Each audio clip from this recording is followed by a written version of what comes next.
Final week of the regular season as West Branch comes back home to take on Clayton Ridge, and it's a spot in the playoffs on the line, Matt. And we'll go back and talk Tipton just a little bit, but, I mean, all eyes right now, week number 9. When you're in, lose, there's scenarios, there's possibilities that we could find a way to get in, but, hey, let's just take care of business here Friday night. Yeah, there are a bunch of scenarios, but as you said, it's, winner of this game gets that second place spot in the district. Into the playoffs, they get that all-important district spot. So, yeah, I mean, the message really this week for the team is win and you're in, win and we continue on. But as we like to do, we got to look at all scenarios, and if we lose, there are ways that we can get in that involve outcomes of other games and point differentials of other games. The benefit that we have right now is that we do have a pretty high point differential. So of all of our district games so far, you kind of get a running total of how much you win by, kind of based on a max of 17 per game kind of thing. So we kind of have that going for us, which is really helping us in this case. If we do happen to lose Friday night, we'll kind of have that to fall back on to get in the playoffs. And then, there's all the scenarios of whether it's a home game or not. And, there's a bunch of scenarios that we could lay out. But, simple as win and you're in.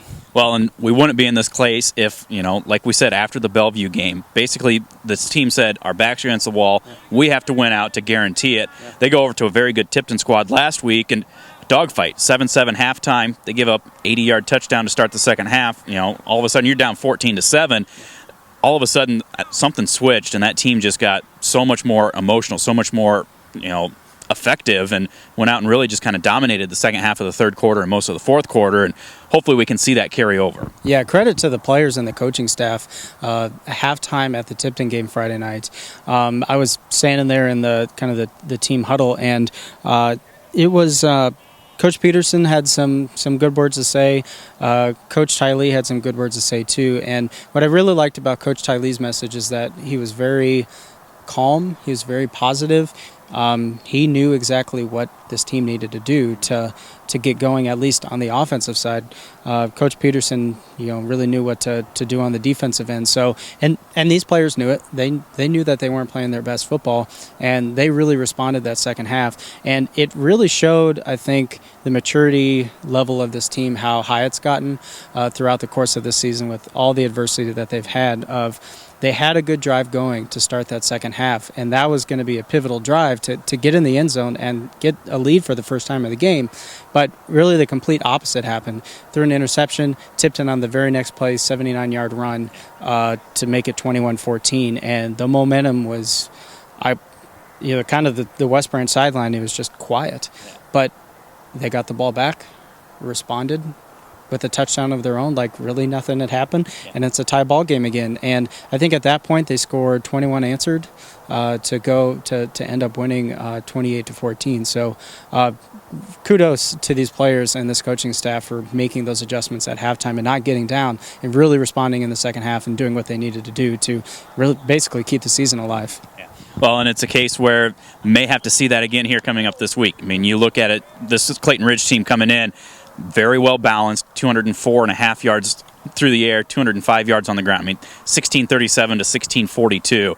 They put up points, 38 points per contest. They've got the second-ranked passer in Class 1A in total yards. He's 15th in all classes. The number one receiver, who's 5th in all classes for receiving yards. They've got a pretty good running back as well. So could see the football moved up and down the field quite a bit. Going to have to make sure that you don't get too excited when you score. Don't get too upset when you give something up. Yeah, this team is the definition of balance, and our defense is really going to have to step it up this game. And I think really all that they've learned throughout this season is really going to have to come to a head Friday night to be able to stop this Clayton Ridge team, whether they're running it, whether they're passing it. The defense.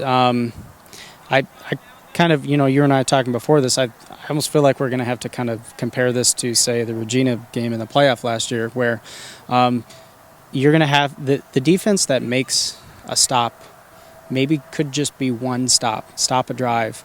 That is going to be a huge difference in this game. And if you can, make some special teams plays, keep the turnovers down, that's going to make a huge difference in this game. And as we saw last week with the Bellevue, when Bellevue played Clayton Ridge, that was a really close game, and it could have come down to a couple defensive stops. It would have made the world of a difference. So Friday night, this West Branch defense is going to really have to buckle down, play assignment football, disrupt this Clayton Ridge passing offense, and just make them playing uncomfortable. And as we saw late in the Tipton game last week, the defensive line really got into it and started making sacks. And so I think we're going to need to do that again to really have a chance Friday. And the offense is going to have to score. I think as we've seen with Clayton Ridge, the teams they've played this year, it's I think we can score. But we're going to have to do it and match them, and hopefully our defense can make a few stops. I think the other key, too, is just really going to be special teams. I mean, they've got a pretty outstanding kicker. I mean, he's averaging inside the 10-yard line, 11 touchbacks, so that's going to play a factor with the field position. And, they've got some pretty good athletes on those kick returns, too. So I think if we can find ways to take advantage of the field position game, too, if you do get that stop, don't get buried deep. Find ways to do what you can to set yourself up in favorable position for the offense. Yeah, definitely. And even if the offense stalls out, I mean, getting good starting field position on offense, and at least working in onto the Clayton Ridge side of the field and working deep in their territory makes a world of a difference too, just because then you can pin them deep and let that chess match play out where they're going to have to go, 80 yards, 85, 90 yards to score.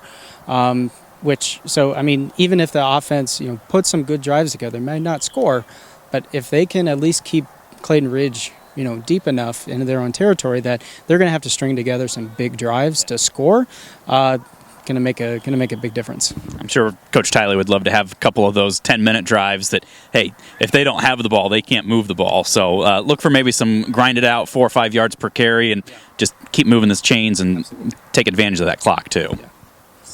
Well, it's a 7:30 kickoff. We do have Fresh Soft beforehand. That's going to be a 5 o'clock start. We have senior night festivities as well. A lot of stuff going on for the final game. And like we said, it all comes down to an opportunity to make it to the playoffs. So winner goes on. Loser, we'll just see what we can figure out Saturday morning with the selection show, so to speak. Yeah. So if you can't make it, join us right here with the Bearcast, westbranchfootball.com.